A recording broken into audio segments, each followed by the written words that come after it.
আত্মতাত্ত্বিক কবি স্বপন কুমার দুজনী।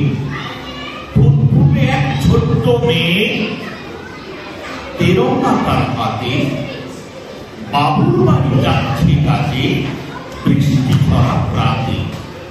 দূরের মাঠে মাইক বাজে ক্ষুদিরামের গানে, বাসন ধোয়া চুরির আওয়াজ তখন চমক আনে। গুনগুনিয়ে গাইছে আবার ছোট্ট কাজের মাসি, হাসি হাসি পড়বো ফাঁসি, দেখবে ভারতবাসী। ময়না ছিল কদম গাছে, বলল ওরে টুকি, আজকে দিনে তোকে দেখে আমি ভীষণ দুঃখী। এটা সাহিত্য করে এই কবিতা, খুব সুন্দর একটি কবিতা। তোমরা বলো একবার।